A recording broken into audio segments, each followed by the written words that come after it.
Brian Barnett is just a regular guy. He's not a doctor. He has no legal license in any field of mental or emotional health. Brian Barnett merely shares the insights he's gained from his personal experiences for anybody who may choose to use such information as he or she personally chooses, while accepting full responsibility for his or her own individual thoughts, feelings, behaviors, and actions. Brian Barnett assumes no responsibility whatsoever for anybody's individual choice to expose himself or herself to any information that Brian Barnett shares. And by listening to this program, you're acknowledging that you, and only you, are responsible for your own thoughts, feelings, and actions.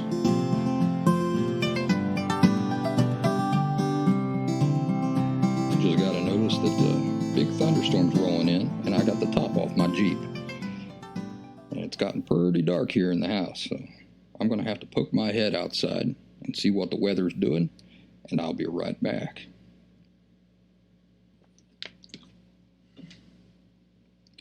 All right, I'm back. And yeah, boy, Big Daddy of all storms blowing in there. The whole reason I took the top off my Jeep in the first place is because the forecast said it was going to be sunny for the next 4 or 5 days. So, that's what you get when you listen to the weatherman. In Spanish, a lot of people call them mentirologos. Always cracks me up. Mentirologos. Instead of meteorologists, they call them liarologists. All right.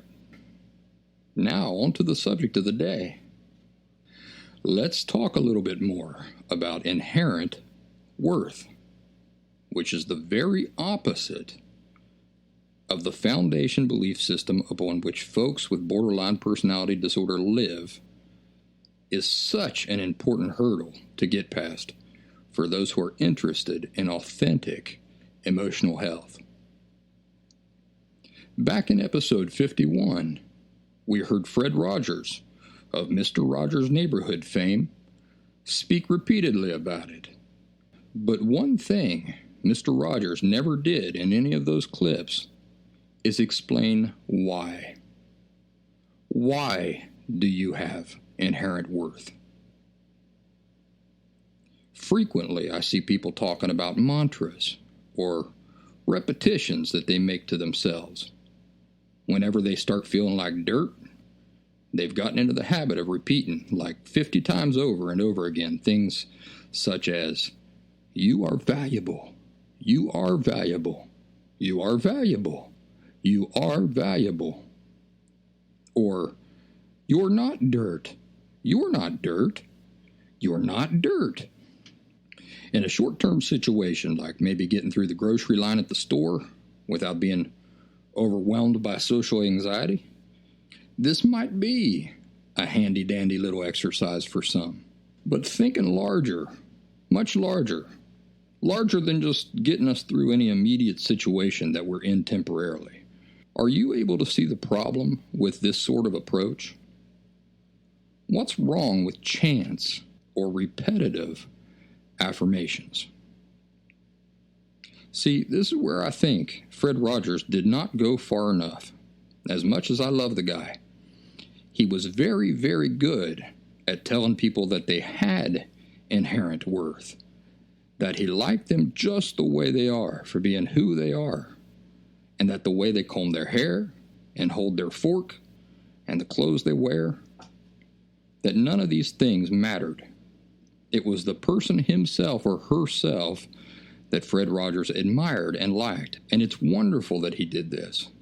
I can't think of anybody who has ever done it more or is more well known for communicating that message to others. The problem is, I don't think Fred Rogers was truly able to comprehend the forces he was up against when he was talking to people like, for example, those with borderline personality disorder, who live with the certainty that they are inherently worthless, that their natural state is one that is devoid of worth. Because you see, When you live with the unconscious or subconscious certainty that your natural state, your inherent state, is that you are devoid of worth, it doesn't matter how many times somebody tells you that you have value. Fred Rogers or anybody else can tell you that they like you just the way you are every day of your life for 50 years, and it's never going to make a difference. Oh, sure, you'll probably feel good hearing it in the moment. But what I mean is that simply being told you have value is never going to change what you believe is your inherent nature. Again, this word inherent is a word with major importance here. It is so important to grasp and understand the nuance. When we talk about a person perceiving himself or herself as inherently without worth, we aren't simply saying that they're feeling lousy at the moment. It's that from their perspective, they are worthless. They were born worthless. This is their natural state. It is inherently what they are. Worthless. Can a thing ever change what it simply is? For example, when I was a kid, one thing I used to do was envy certain animals and wish I could be one of those animals. Maybe you did that too. And some of you might think this is funny because they're sort of hideous. But I often daydreamed about being a possum. If you don't know what a possum is, Google it. And why did I like possums so much? Because of their tails. I loved how they could hang by their tails. So, for this reason, I envied possums, and also monkeys, and lemurs, and pretty much any animal with a tail who could use their tails to swing or hang or grip things. Did it matter how much I wished to be one of these animals? Was it ever going to change the reality of what I simply was or wasn't? You know, I could tie a fake tail to the butt of my jeans, and I could crawl around on all fours. Would this change the reality of what I simply was or was not? No. Nothing changes what we just are. What if I wished to be an Asian person? You know, I'm a white boy from the Appalachian South. What if I envied Asians and I wanted to be Asian? Is anything ever going to change the fact that I'm a white boy? No, nothing's ever going to change it. I am what I am. Take the lemur, for example. You put a jacket on him and a hat. Is he now a person? No, and he will never be a person. He's a lemur, and a lemur is what he will always be, no matter how you dress him up. So when we say that people with borderline personality disorder perceive themselves as being inherently worthless, it means that from their perspective, this is their natural state, and it will always be their natural state. See, if it were just a superficial thing, it wouldn't be a problem at all.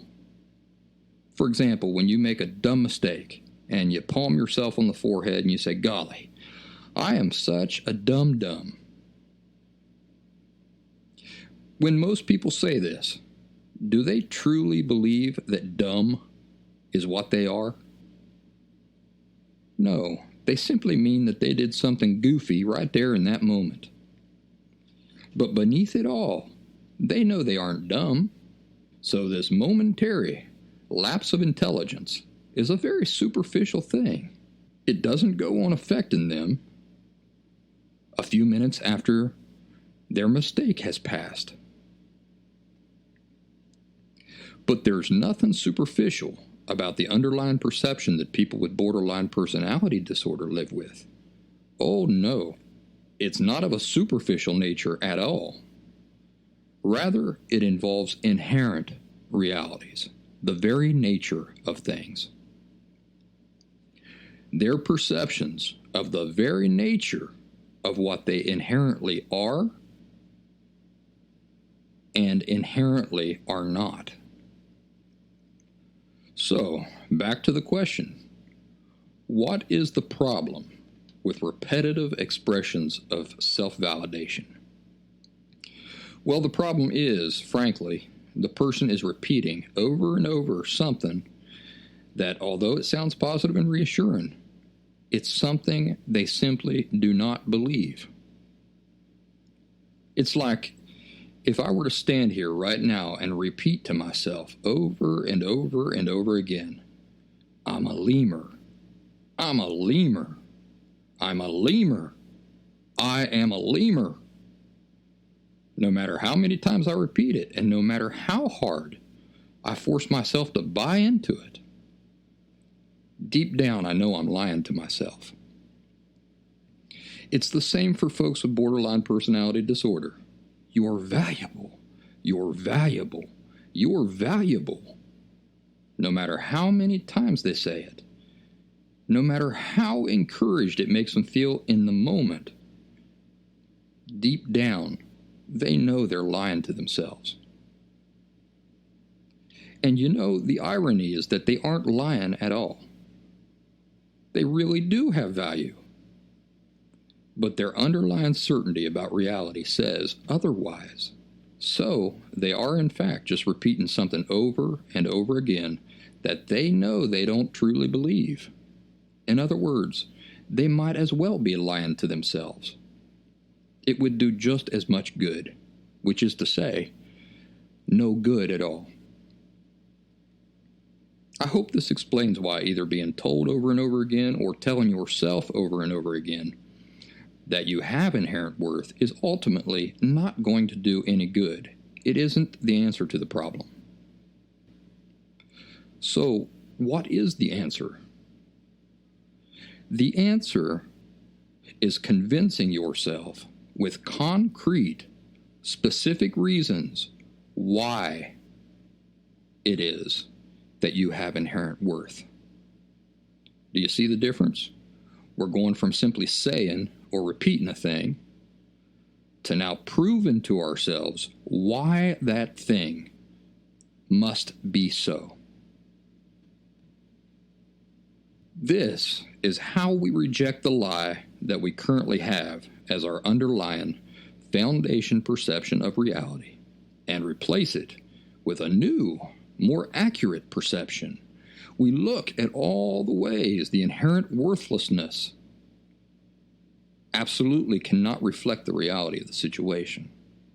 And we also look at why it is concretely accurate that the opposite is true instead. Have you ever wanted to be a lawyer? Now is your chance to be your own lawyer. You're going to argue for yourself, and you're going to win this case because all of the evidence is on your side. You see, what we're doing is upping the ante. We're no longer content with lying to ourselves. Now we're progressing to a place where we expect solid evidence before we accept a thing as being real or not. Lying to ourselves is not going to cut it. We either convince ourselves with solid evidence or we're never going to believe it. So now let's talk about inherent worth again, but this time our focus is not the what. Now our focus is the why. Why do you have inherent worth? How can you be sure? Well, to get into this discussion, we first have to go back to the word inherent. What does inherent represent? It represents the very nature of the thing. In the past, I've used the example of ice and fire. What are qualities that are inherent to fire and ice. Hot and cold, right? Are you ever going to find cold fire or hot ice? No, because those qualities are complete contradictions to what the very nature of ice and fire are. So when we talk about your inherent worth, what we mean is that it is a quality that is automatically included with being a human being. It is an inseparable part of what it means to be a person, having worth, value. Now, do some people have more worth than others? Notice the nuance of the question. Do some people have more worth in general than others? Yes. But does anybody have more inherent worth than anybody else? No. We are all born with the same inherent worth, which is not dependent on any external thing. There are different ways of measuring worth. For example, if you're a person who believes in God, think of King David. Certainly, he was very, very close friends with God, and God loved him very much and used him in exceptional, honored ways. And there were other people of that same era who did not have as close a relationship with God, who were not as admired by God. So we can say that David had overall greater worth or importance than a lot of his contemporaries. If you are an atheist, think of men of scientific fame, such as Albert Einstein. Did Albert Einstein have greater overall worth than most of his peers and the people of his time? Sure. We can say that because of what he contributed to society and to our understanding of the nature of reality. What he accomplished was astounding, and nobody in over 100 years has even come close to duplicating it. But notice this, in neither one of these examples are we talking about inherent worth, the worth all people are born with. When we talk about inherent worth, we're talking about something that all people are born as equals with and live as equals with. Now back to King David and Albert Einstein. The worth we are talking about for them in the examples that we just gave were dependent on external factors, weren't they? For example, Albert Einstein's greater worth depended on his accomplishments in science. After all, if he had not contributed a single thing to science, would we still be able to consider him as having greater worth than his contemporaries? No, not at all.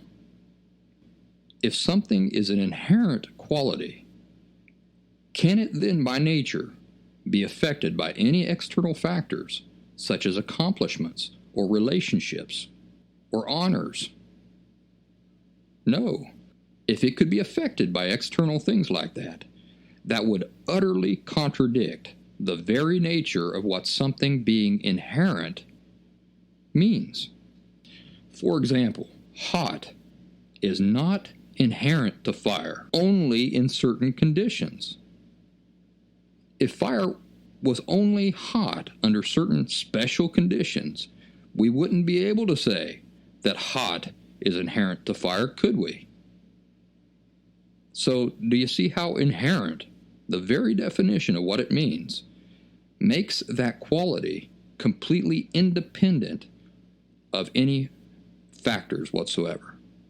It's just naturally included with the thing. So when we discuss the inherent worth that all of us are born with, we're all born with the same, and nothing in life can affect it. It's the very nature of what the inherent quality of this worth means. It cannot be affected by any factors. Not our height, not our weight, not our age, not the country we were born in, not our social status, not how much money we have, not our race, nothing. If our inherent worth is totally immune to any and all factors, that is, if no external thing can have any effect on what is simply our inherent worth, then what determines that we have it at all? For example, no matter how amazing we are at art, this does not add to our inherent worth at all.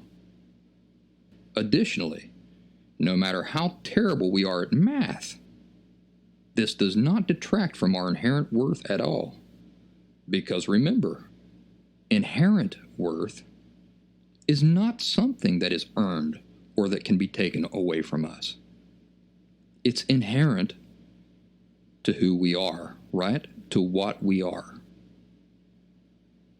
So, since this is true, what determines that we have inherent worth at all? I can't do anything to earn it. I can't do anything to have it taken away. How does it exist at all? Do you remember way back in earlier episodes of this podcast, we discussed the importance of understanding the differences and the relevance between the concepts of capacity versus ability. Do you remember the main points of that episode? Well, now you're going to start to get an even bigger picture and epiphanies regarding why it's so important to understand the differences between those two things and how an appreciation for their differences ties into the greater picture of emotional health. At the time, the main point of that article or that podcast episode was to discuss how to determine what is reasonable versus what is unreasonable when it comes to expectations we should have of ourselves and of others. And what it all come down to was this: we are justified in expecting things that we or others are capable of, even if they are unable to do it, because ability is dependent on many things. It's dependent on what we know or don't know, or whether we have ever taken time to learn something. But is our capacity dependent on external factors, such as what we know or don't know? It is not. Our capacity simply is what it is. We have no say over it at all. For example, we send our children to school because they're unable to read and do math. They're unable. But are they capable of reading and doing math? Yes, they are. They only have to learn. And since they're capable of learning, we can rightly expect it from them. Remember, I used the example of my dog. Is it reasonable for me to get upset at him if I ask him to write the next great American novel and he doesn't do it? No, this would not be reasonable of me, because even if he wanted to, he could not do it. He lacks the capacity. Notice, he doesn't simply lack the ability. Rather, he lacks the capacity to do it. Therefore, those expectations would not be reasonable. But let's say I bring the same dog home from the pet store when he's a puppy. Is it unreasonable of me to expect him not to pee on my carpet given some time? This is not even a little bit unreasonable, because even though he's unable to prevent himself from peeing on my carpet because he's never been house trained before, he is capable of not peeing on my carpet. And it is his capacity, not his ability or inability, but his capacity, which makes my expectations reasonable. So do you see how we have no say whatsoever what our capacity is or our capabilities are? We don't. Our capability, our capacity, is an inherent possibility that simply exists within us, whether we like it or not, or ever take advantage of it or not. It's simply there. It doesn't matter if we don't want to be able to play the piano. Each one of us still has that capacity nonetheless. Does it matter if we never take advantage of this capacity or this capability? No. The capacity or the capability still is what it is. That possibility is still there. Now we're getting somewhere. So I'm curious. Have you begun putting two and two together yet? And is it slowly dawning on you that capacity or capability is at the root of our inherent worth? Yes, it is the capacity you exist with that is included in the very makeup of your existence, the endless potential that this capacity makes possible, which creates your inherent worth. Notice, it doesn't matter if you ever exercise your capacities. It doesn't matter if you ever do anything incredible with your capacities. It doesn't matter if you ever do anything at all with your capacities. No, no, no. It's that you possess these capacities at all. That is the secret of your inherent worth. The capacities that are built into the very fabric of you as a human being that are unique in all the world. It's not what you do.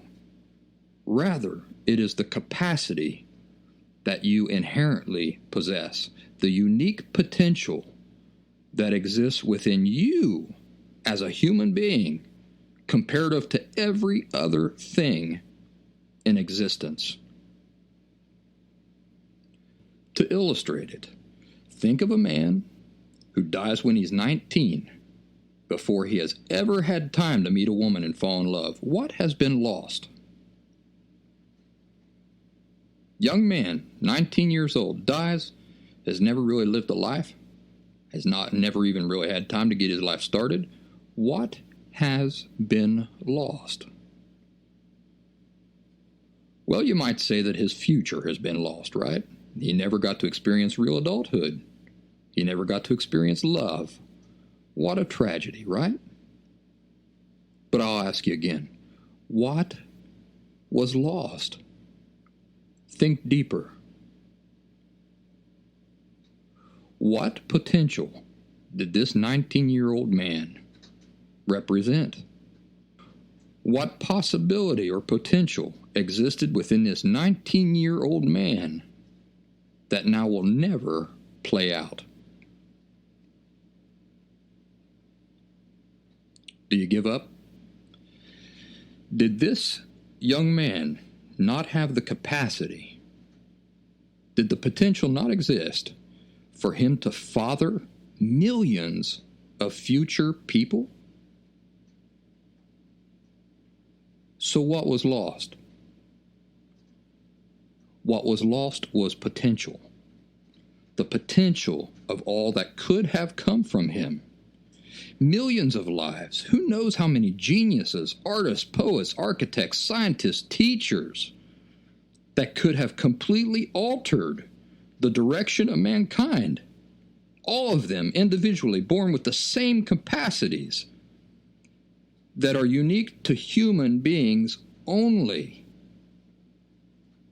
So the tragedy is not that a single person died and that a single person won't get to experience love and all that, even though that in itself is tragic, don't get me wrong.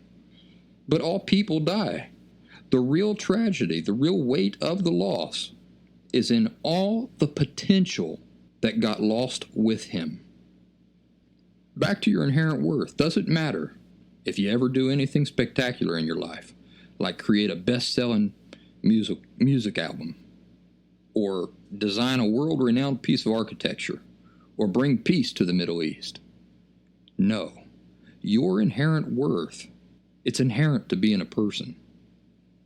It's based on the capacities you possess that only human beings possess. It's not what you do or don't do with these capacities. It's that you have them at all. Is the smartest ape in the world capable of reading Shakespeare and then of contemplating the deeper meanings in it? No. The smartest apes in the world can't even hold the book right side up without help. Can an elephant contemplate the future? No. No animal can, not even squirrels, who prepare for winter by instinct, are able to think about how they would like life to be like tomorrow, plan for it, and see it through. They are incapable of this. What they do with hoarding nuts, they do by mere programming. Only you possess true free will, the capacity to contemplate the future, and many other qualities that are unique to being a human being. It's unique to what you are, a person. Are the most beautiful butterflies in the world capable of knowing that they are beautiful? No, they are not capable of knowing this, nor are they capable of caring. Notice the nuance there. It's not that they just don't know or that they just don't care. They're not capable of knowing, nor are they capable of caring. They do not possess that capacity. Are any other animals or living creatures that see them fluttering by capable of appreciating the beauty of those butterflies? Not a single one. Only people possess this capacity. Is there anything on earth that is capable of thinking in terms of moral right and wrong, and then of adopting principles and philosophies on life to live by? Yes, you, but only you, as a human being. There is nothing else that exists that possesses this capacity. Now, I could keep going, but I'm not going to, because that wouldn't be doing you any favors. What I'd like instead is for you to assume this as your homework assignment for this week. To think of all the things, great and small, that being a human being makes you capable of. What capacities are inherent to human beings which nothing else possesses? Think outside the box. For example, it's true that only human beings are capable of writing poetry. But what are some more subtle capabilities that you have as a human being that perhaps we take for granted? Guilt is one. Principled love. How about appreciation for variety? Does your dog care that there are other planets in our solar system, or what the conditions on those planets might be? No, she or he does not. We just recently saw a black hole for the first time. As a human race, would the smartest apes in the world be capable of understanding what black holes are, no matter how much time we spend explaining it to them? No. Would they look at the picture and understand its significance? No. Only you have the capacity for those things. So that is your homework, to think hard about all the great and small capacities that are built into you, and only you as a person. I know I said that it was your homework for this week, but instead I'm going to say it's your perpetual homework from now until you're convinced that your inherent worth is a real thing and that no person has ever been born being inherently devoid of worth. In the meantime, I'd like you to do me a favor. I'd like you to take out your smartphone and look at it. Just look at it for a minute. That's a real nice looking phone, ain't it? That's a nifty case you've got on it there. Just look it over, and now think about all the stuff your phone is capable of doing. It's really amazing, ain't it? They say that our phones today are hundreds of times more powerful than the computers that were in Apollo 11, which took men to the moon. So now, holding this fancy-pantsy phone in your hands and thinking about all the things it's capable of, I want you to think back to the day that you bought it. Now imagine you've taken this phone up to the checkout counter, or you're chatting with an online representative and you're just about to purchase the phone, and you say, "Ma'am, I've got just one question." And she says, "Certainly, ask me anything." And you say, "All right, well, I know this phone is capable of doing literally hundreds and hundreds of things. I realize it has that capacity. But the truth is, I'm only going to be making calls with it. So I'll tell you what, I'm going to pay you $20 for it because I think that's fair. You know, since I'm not going to be using all the other things it's capable of doing, I'll just pay you $20 instead of the $700 you're asking for it." How do you reckon that would go over? Do you think they'd sell you the phone for $20? Since, as you say, you have no interest in using the phone except to make calls? After all, there are lots of $20 phones nowadays that will make calls just as well as this miniature supercomputer can. Here's $20. Just go ahead and package that up for me. You see, the value of the phone is in its capabilities, its capacities, not in whether you need every one of those capacities, or even if you could ever use every one of those capacities. It's priced for what it's priced, based on what it could do if you ever wanted it to. It is capable of doing all of those things, which makes it very valuable. If I buy it and I never use a fraction of what it's capable of doing, the value of the phone does not decrease. The value of the phone still is what it is because of the capabilities, the capacities that it possesses, and therefore the potential within it. Likewise, it's the unique capacities that you possess as a person, unique only to people, in contrast to anything else in existence, that is the foundation of your inherent worth, not your abilities, not your achievements, not the things you've done or haven't done. Whether or not you ever choose to learn to play the piano, it is your capacity to play the piano. You could learn to play the piano if you ever choose to. Nothing else in existence can say that. Nothing else can choose to learn to play the piano and then do it. Only people. It is the unique potential of all that is inside you. Its uniqueness, its rareness, and all of the potential that comes included with it. This is what sets the groundwork for our inherent worth. And, I hate to bring God up more than absolutely necessary out of respect for atheist listeners. But for people who do believe in God, there's an aspect of this which is absolutely necessary to include, and that is, you are the only part of God's creation that He made in His image. And this does not mean His physical appearance. How do we know?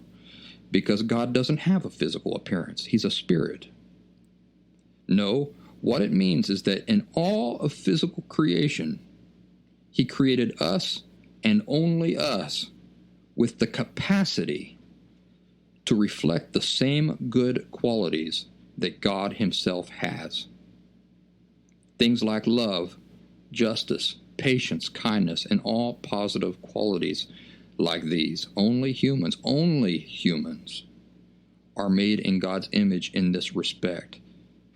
This capacity, this unique capacity, unique to anything else in existence, is what sets us apart in an extremely dramatic way. Why do you have inherent worth? Because you're a person. It isn't dependent on any external factor. You simply have inherent worth just for being a person. And why? Because of the capacities that you, as a person, possess exclusively. All of the potential that exists exclusively within you because you're a person.